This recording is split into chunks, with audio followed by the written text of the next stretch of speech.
인사이트 11은 별의 물리랑 계산을 많이 넣어놨으니까 계산 좀 어버버 하는 사람들은 계속 연습을 해보고, 그다음에 12권은 이제 별의 일생 스토리라인이야. 그래서 크게 많이 어렵지는 않은 파트일 거고, 단지 개념 복습이 좀 필요해. 그러니까 지금 시기에 오늘도 선생님이 강대 들어와 강대에서 상담하는데 개념이 이제 휘발된 거야. 그래서 어떤 이제 맨날 질문 오는 아이가 있어. 약간 3월 말 정도의 이제 느낌의 질문을 다시 하기 시작하는 거야. 그러니까 그때 이제 막 하다가 내 멱살 많이 잡았거든. 그러다가 좋아졌어. 질문 수준이 굉장히 좋아졌어. 근데 갑자기 오늘 질문하는데 다시 3월 그 초 말 수준으로 다시 돌아가서 멱살 몇 번 잡을 뻔했거든. 그래서 걔가 딱 느껴. 선생님 이제 개념이 좀 휘발돼서 공부를 해야 될 것 같아요. 근데 걔가 가고 다른 아이가 왔는데 걔도 똑같은 말 하는 거야. 그러니까 지금 시기가 딱 개념 복습해야 될 시기란 말이야. 알겠지? 그래서 여기 선생님이 개념을 넣어놨으니까 다시 한번 별 보면서 개념 쭉 복습하고 어, 설명할 것을 이제 쭉쭉 가서 크게 많이 어렵진 않을 거니까 35쪽에 합수선 중에서 좀 암기했으면 좋겠는 것만 뽑아놓은 거니까 35쪽에 6번 그거 좀 암기 좀 해. 중성, 수소, 칼슘 2, 그 다음에 TiO, 금속 및 분자, 그 다음에 헬륨. 헬륨은 굉장히 온도 높은 별에서만 나올 수 있는 거. 그 다음에 40쪽에 있는 10번 문제 저번에 우리 그 K 끝나고 선생님 설명했었는데 안 했어? 했잖아. 황수. 했지? 진원아. 그거 봐. 여기 또 새로워. 어. 아하, 그랬구나. 오해했네. 사과할게. 40쪽에 10번에 보면 나가 대류핵이라 그랬지? 그치? 물질이 쭉 순환하면서 매질이 직접 이동하면서 에너지 전달해 주니까 일정한 거고, 그 대류라는 게 어디서 일어나냐? 온도 경사가 큰 곳에서 일어난다. 그래서 다음 장 보면서 온도 경사 큰 곳이 어디냐면 맨 마지막 파트 41쪽에 11번에 맨 오른쪽 보면 온도가 쭉 떨어지는 곳이 있지? 거기가 온도 경사 크니까 태양에선 대류가 밖에 있잖아. 핵복되잖아. 그치? 그거 살펴보라고 했고, 마찬가지 맥락이 계속 등장하고 있어. 그래서 그 다음 장도 똑같은 문제 넣어놨으니까 꼭 풀어보고, 43쪽에 보면은 이제 누적 질량에 대해서 해석을 할 때 43쪽에 13번 누적 질량을 쭉 따라가다 보면 쭉 가서 끄트머리 가서 거의 증가 안 하지? 이게 뭐야? 끝엔 질량이 없다는 얘기지. 그치? 그러니까 마지막은 굉장히 희박하지. 밀도 자체가. 중심에 중량이 크니까 다 몰려 있을 거 아니야. 그러니까 밖엔 별로 물질이 많이 존재하진 않는구나라는 거 판단할 수 있고, 또 하나 더 누적 에너지 생성량. 그 그래프 보면 핵의 크기를 알 수 있어. 그러니까 여기 문제 친절하게 기니디를 나눠줬잖아. 근데 기니디가 없어도 핵이 기억까지인 것을 알아낼 수 있다고. 왜? 핵에서만 에너지가 나오잖아.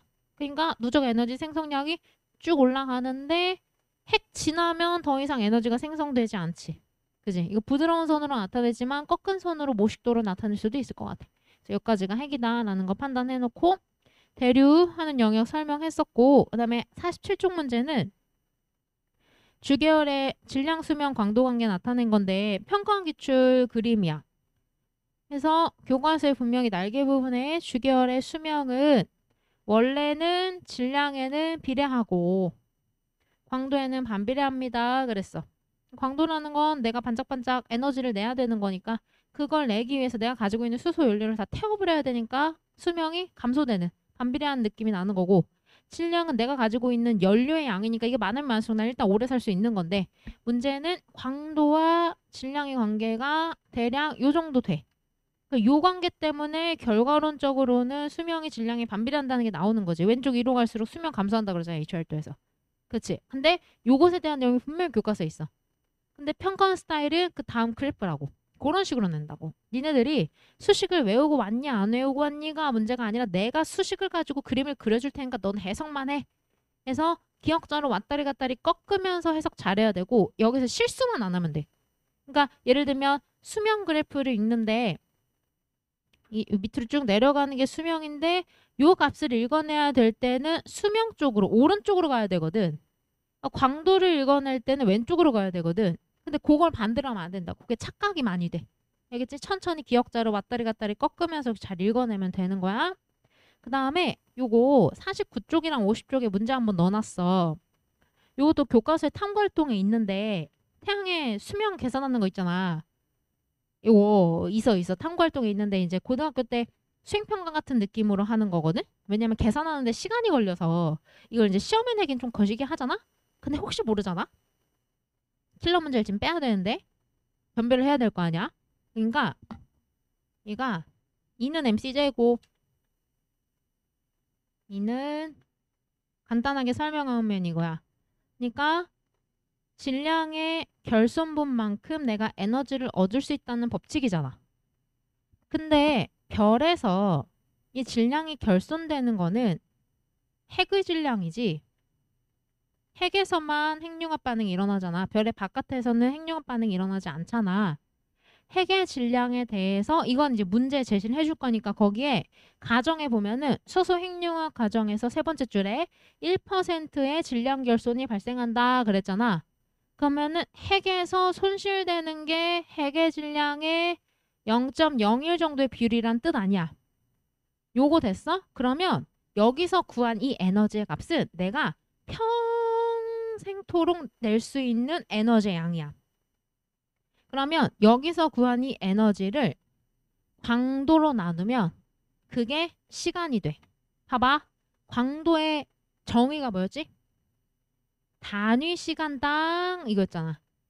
단위 시간당 예를 들면 이건 퍼초, 뭐 퍼분, 뭐 퍼년 할 수 있는 거고 단위 시간당 내가 별의 전체 표면적에서 방출하는 에너지 양이잖아.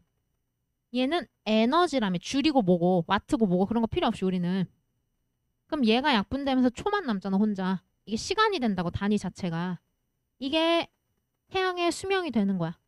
그러니까 이건 단위 시간당 내가 에너지 내는 양이고 이건 내가 평생토록 낼 수 있는 에너지의 총량이고 그럼 둘이 나눠야지. 내가 단위 시간당 1만큼의 에너지를 발산하고 있는데 내가 총 평생토록 낼 수 있는 에너지가 100이라 그러면 둘이 나누면 되잖아. 간단하게 말하면 이거야. 그걸 값을 넣어서 계산하는 게 그런 거고 여기 C는 빛의 속도고 이해되겠어? 그리고 이제 요거보다 한 단계 업그레이드 된 게 그 다음 문제거든? 그러니까 이 50쪽에 있는 문제에서는 그냥 핵의 질량을 순진하게 주면 참 좋겠는데 한 번 꽈어. 그래서 그 칸 안에 보면은 첫 번째 줄에 질량이라고 써져 있잖아. 그게 좀 불친절했어. 사실 써줄까 말까 마지막까지 고민하다 그냥 빼버렸는데 별의 질량이야. 첫 번째 거. 그냥 질량이지 당연히 별의 질량. 첫 번째 칸에 있는 건 앞에 별에 이렇게 써놔요. 별의 질량이고 그 다음에 하나, 둘, 세 번째 칸에 별의 질량 분의 핵의 질량 이렇게 써 있잖아. 근데 봐봐. 여기서 내가 낼 수 있는 에너지의 총량을 구하기 위해서 필요한 건 뭐라고? 반응을 하는 부분의 질량만 궁금한 거 아니야. 핵의 질량만 구해야 되잖아. 둘이 곱해야 돼. 그래야 핵의 질량이 나와. 그래서 나머지 단계는 똑같이 가면 돼. 이해되겠어? 작년에는 요거 안 넣었었다가 선생님 요거 혹시 나오면 어떡해요? 그래가지고 그냥 연습이나 해보라고 두 문제 넣어놨으니까 한번 해봐. 계산하는 거니까. 그다음에 뒤로 넘어가서 58쪽에 요거 발문 살짝만 바꿀게. 약간 중의적이어서 58쪽에 A 있지 A 칸 안에 거기에 별의 내부에서 일어난 핵융합 반응으로 인해 만들어진 말고 세 번째 줄에 지는 이렇게 바꿔. 약간 중의적이라서 지는 그럼 괜찮아. 벤 다이어그램 채워보세요. 만들어지는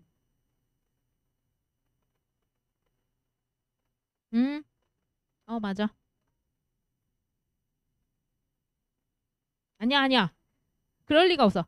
넘겨. 다음에 62쪽에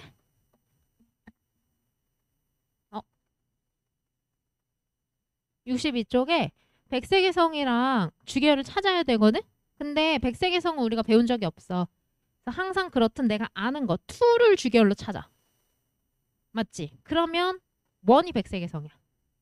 이해되겠어? 그러니까 모르는 걸 먼저 찾으려고 하지 말고 항상 평가원도 올해 분명히 모르는 게 10문제가 나올 거야.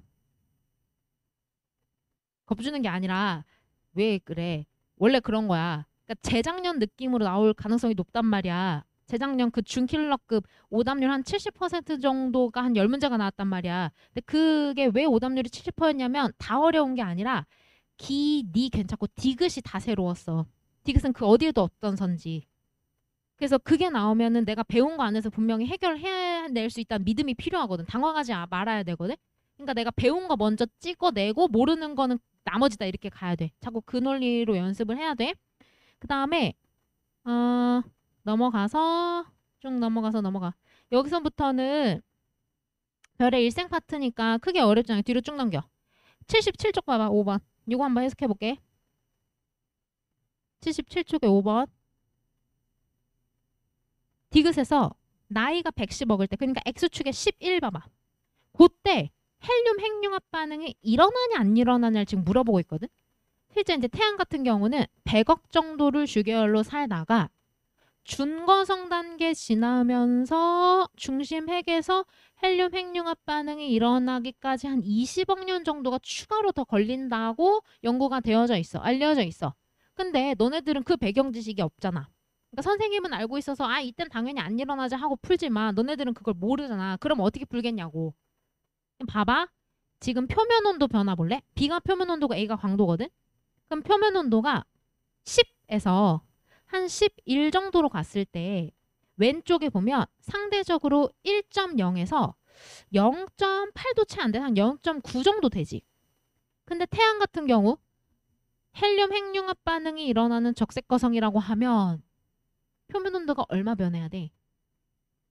태양이 6000켈빈에서 3000켈빈은 돼야지 적색거성 아니야?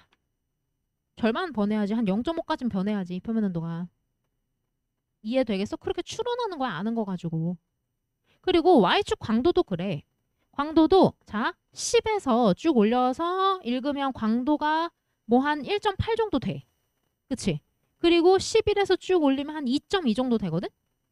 그러면 1.8 계산하기 복잡하니까 그냥 최소값으로 미니멈으로 잡아가지고 광도가 한 1에서 2.2배까지 변했다고 해도 1등급도 채 안 변했다고.